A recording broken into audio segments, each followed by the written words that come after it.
In this video, I'm going to be discussing linear, radial, and elliptical gradients. Linear gradients were already discussed in an earlier video, but it never hurts to come back to things. I've already drawn in here what I need to draw.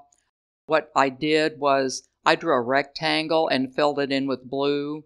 Then I drew an ellipse and filled it in with red. And then I added a mask to my ellipse. I did all that so we wouldn't be wasting a lot of time you watching me draw all this stuff. Remember, the mask is always, the only thing it affects is the ellipse because it's nested with it. So I clicked on ellipse and then I clicked added mask. So you should know all that already if you've watched my previous videos. Now, let's apply a linear gradient to this ball. So again, we're going to go over here and we're going to click on the gradient tool right here. I wish I knew what that is.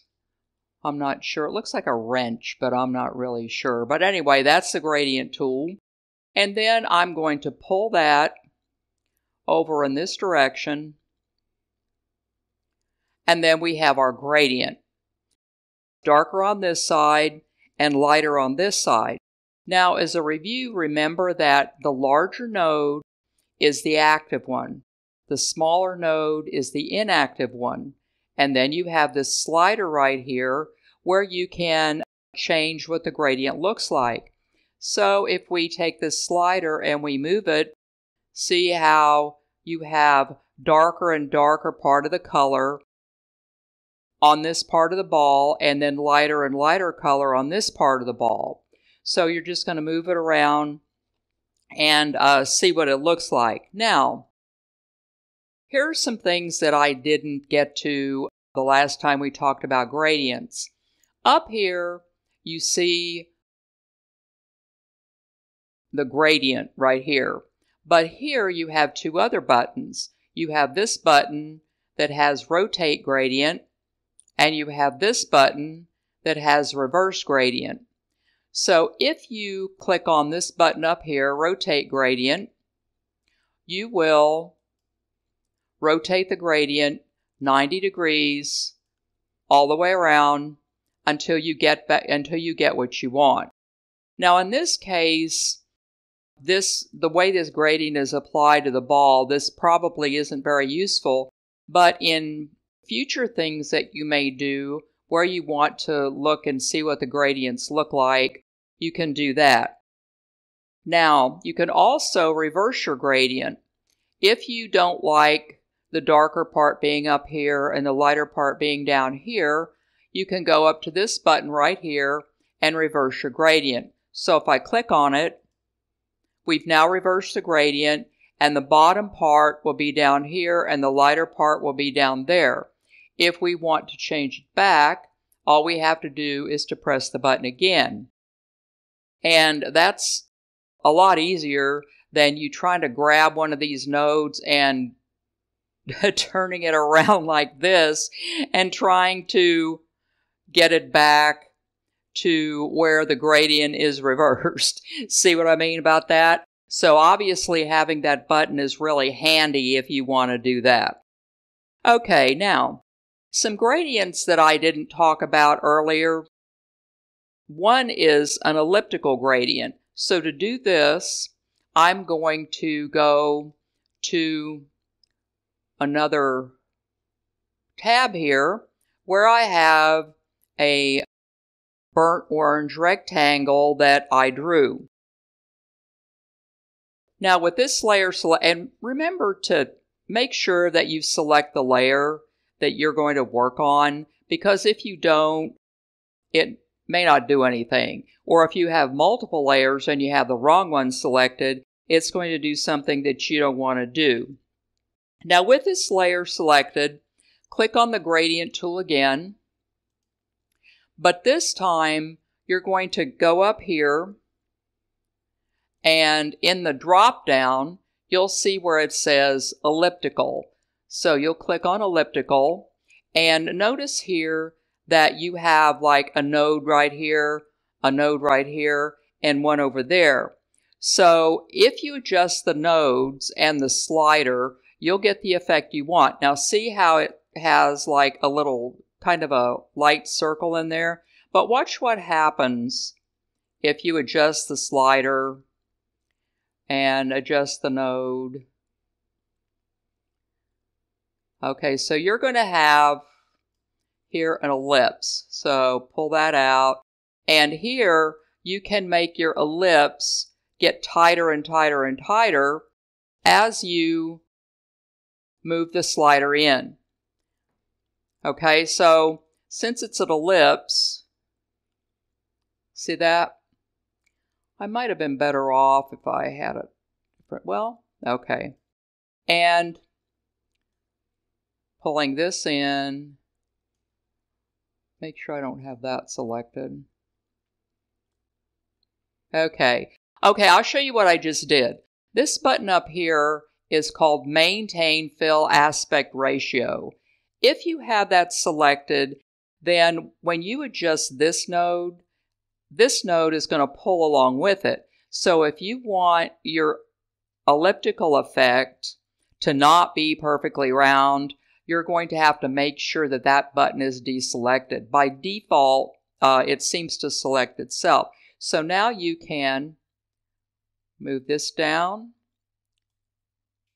move this out, and just play around with it a little bit and see what kind of an effect you can get. Let's see if we can select a different color. So there we selected a different color. So now that we started out with my burnt orange and then I selected a different color, so the ellipse part in here is now yellowish. So we can just play around with all sorts of cool things in this. And let's see what happens when we do this. Okay, and then click on this. I really have no rhyme or reason for doing this. I just want to show you what it looks like. See that? So we add our nodes just like we would with the linear one, but it just looks a lot different. This kind of reminds me of a galaxy, actually. Those galaxies that look like this. Then, okay, let's see if we can really mess this up by adding another node and then selecting this color. Look at that. Isn't that gorgeous? So this is your elliptical gradient, and here's how you apply the elliptical gradient. Now, the next type of gradient is called a radial gradient. So I might have to exit out of this or make another layer, I don't know. But let's see what happens when I just go click on elliptical, and then down here I have radial in the drop down. So actually this is going to be pretty good for me. So I have radial in the drop down. With a radial gradient, your gradient is going to go out in a perfect circle in all directions. So if we want to get rid of these nodes, so I clicked on that one and I deleted the node.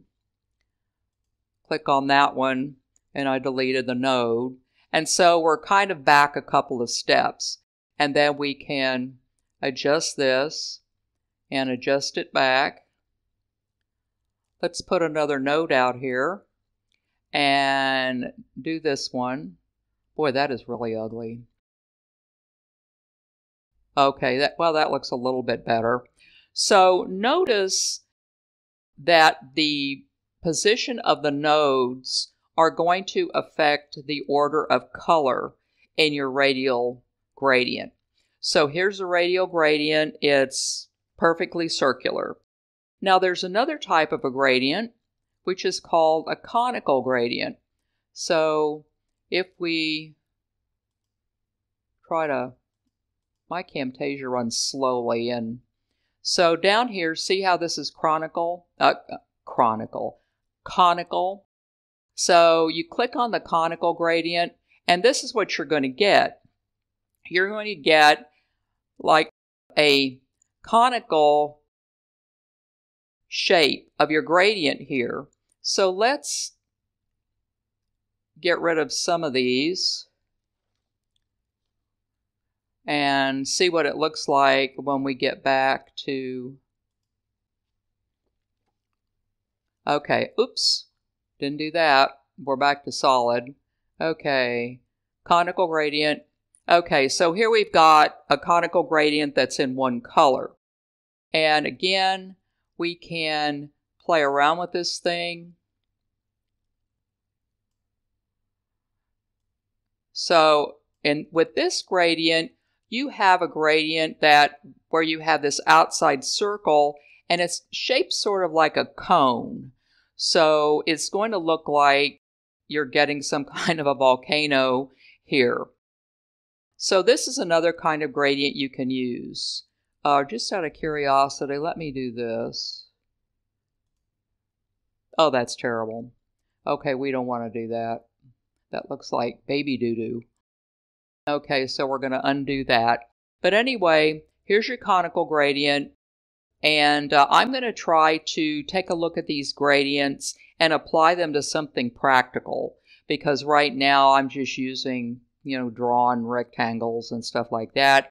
And I would like to kind of figure out what you can really use these for. Some of them are easy to figure out. This one I haven't quite got a bead on what you can actually use this for. Let's see what happens there. Oh, nothing magical. So anyway, so stay tuned in future videos, and I'm going to try to take these gradients and use them on a real picture or something real. So stay tuned. Make sure you like and subscribe, and so you can stay tuned to for my future videos.